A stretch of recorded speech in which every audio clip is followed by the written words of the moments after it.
And now, one actress's open letter to Minister Nathi Mthethwa has gone viral and has people talking. Do actors get paid enough, and does the industry protect them against exploitation? Those are the questions we should ask more often when enjoying the small screen. To talk more about this, I'm joined by Florence Masebe, author and actress. Florence, good evening, and thanks for giving us your time. I'm sure you're very busy. So let's talk about this. Batiso Ndaka writing this letter to the minister, talking about the treatment, likening our performers to modern-day slaves. Now, you obviously read the letter. You've had a look at it. Yes. I want to know, how much of this do you agree with? How much of this hits home as a veteran actress yourself? I think every actor who read that realized, oh, goodness, we are still here. We never for a second thought things have improved. Yeah.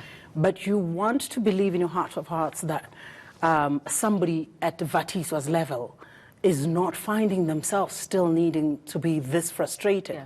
And it takes a lot in this industry for one to find the strength to speak up.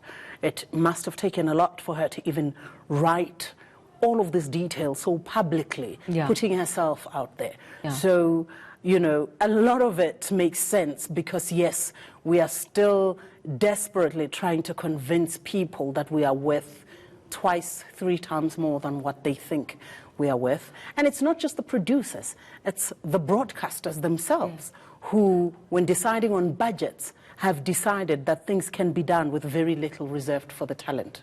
And yet we see so many local productions that are out there now. I mean, you only have to get to catch up for those who don't get to. And you can see, I mean, there's so many of them, and they seem to be highly successful. So you have to wonder, why is this not filtering down to the men and women who work so hard to make that possible? There is nothing more painful than counting ads during a show that you are on. That's something I always say to actors. Do it so that you know your worth, but don't do it so that you don't depress yourself. Because it doesn't reflect in that. It doesn't reflect in the packages that actors are being given. Okay, so, like you say, it's not everybody within the industry. Is it every producer? Is it every production house? Or are there a certain elite few who seem to have the monopoly over this and, would treat actors and actresses this way? I don't... Look, not being present there, I can't speak on the merits of how people are treated in a particular production. Just what you know. But I'm very aware that exploitation is the name of the game across the board, because we have what I like to call that unholy trinity between actor, producer, and broadcaster. The broadcaster only cares about getting their episodes delivered and looking good so that they can deliver and make revenue with their advertisers. The producer's job is to make sure that the broadcaster receives that. Nobody stops at any point to ask about conditions, not just for actors and crew, on almost every single very popular drama in this country. If you stepped on set tomorrow, you will find stories of exploitation, shocking stories of exploitation. So the Film and Publication Bill, which was published very, very recently, which was signed as well very recently, what does that do? Does it not address any of these? No. That's a totally different bill. That's got nothing to do with actors. Nothing? No. What we are fighting for is not the Film and Publication Bill, and people keep making that mistake. That deals with classification. It sits with what the Film and Publication Board does. So that doesn't affect you guys? That's got nothing to do with us. What out there What we are waiting for is 2 bills that are crucial for the work of the creative. It is the Copyright Amendment Bill and the Performers Protection Amendment Bill. And the Performers Protection Amendment Bill speaks directly to the audiovisual performer, the actor. What does it say? That is the bill that then comes to give us rights as stipulated in the Beijing Treaty on Audiovisual Performances. It is that bill that will guarantee that we have economic rights, that we have reproductive rights, that we can finally have a residual or royalties regime in the country as stipulated in law. Because the problem right now, one of the things that Vatiso raises is the fact that others will get paid over and over again. Yes. Others will make profit over and over again. Not the actors or actresses, the others. Of the work, no. The others as in others in the value chain.